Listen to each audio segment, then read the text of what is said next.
The forehand slice is a great shot to master in tennis.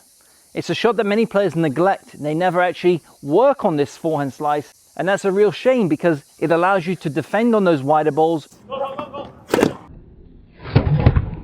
It allows you to mix up play even when you're in a neutral position, and it allows you to hit great drop shots and also approach the net.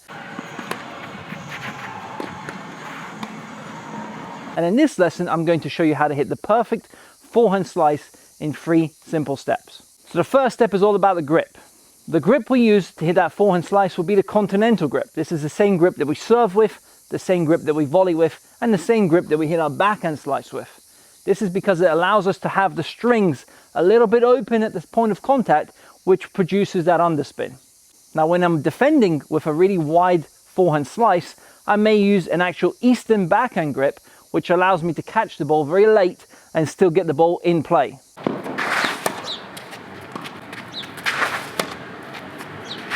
But in general, it's going to be that continental grip that I use to hit my forehand slice. Now, the foundation of the forehand slice is the way you prepare your racket and the power position that we reach.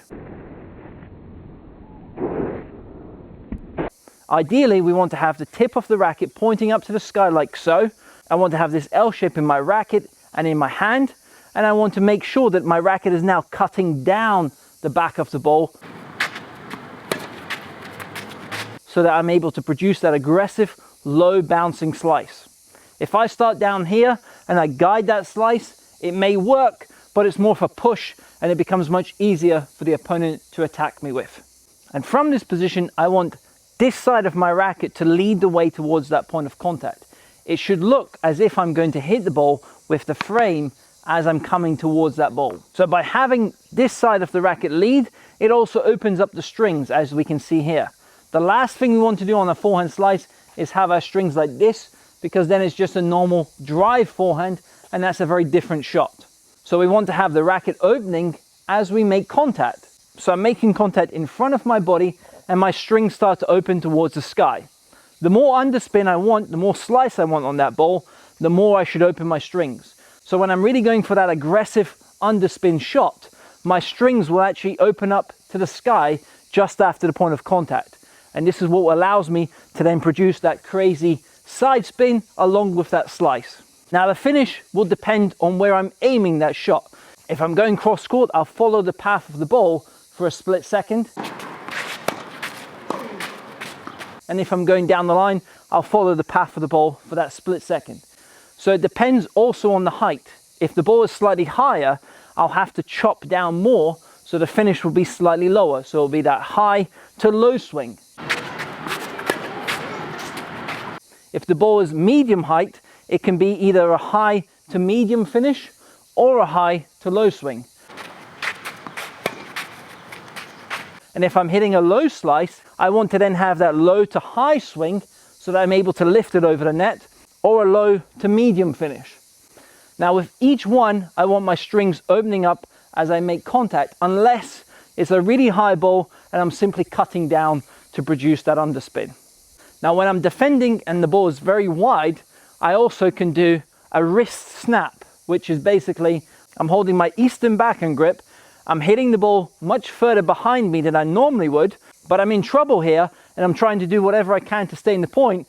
This actually works, and we've seen Federer do this, we've seen Djokovic do this, and Nadal do this.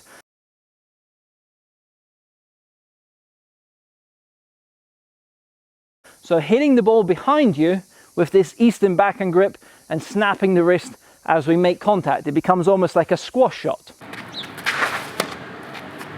Now, to produce more power on your forehand slice, it's important that we use our body. Now, I can use my body with an open stance and then going to my left leg as I make contact, so it almost becomes like a power step through that point of contact. Right leg to left leg, or I can step in and use more of a neutral stance and have the body weight transfer through that point of contact. So it's body weights on the back leg, body weight transfers to the front leg, and finally I open up. So once again, I can have the open, the right to left power step, or I can use a neutral step and go through the ball. Now this is a very similar technique, when we hit that drop shot. I can start in that same position, and instead of hitting through that point of contact and extending towards my target, it's more of a catch. I want to feel like I'm catching the ball on my string. So with a normal slice, it's through the ball, and with the drop shot, it's catch the ball. I want to feel like I'm catching the ball, and this will allow me to produce almost like the letter J or a fishing hook. You want to have that hook kind of shape with your swing. You're starting up, you're coming under the ball, and you're catching it.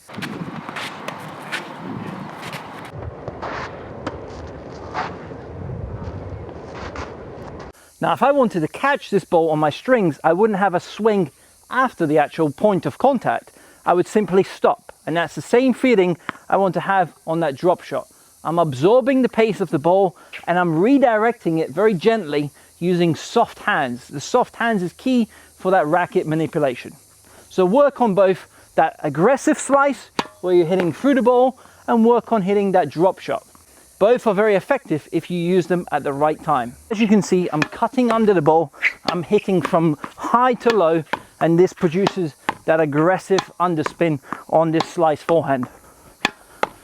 So there you have it, how to hit the perfect forehand slice in tennis. I hope you've enjoyed this lesson. I hope you'll learn something from this video, and I hope you'll start to use this shot in your game. If you have enjoyed the lesson, make sure you smash that like button. It really helps us out. It helps the video get shown to more people, and that's what we're all about here at Top Tennis Training. We want to help as many tennis players as we can wherever they are in the world. If there are any lessons you'd like to see from us in the near future, leave a comment down below and we'll film the top suggestions. Signing off, Coach Simon from TTT. All the best and see you soon, guys.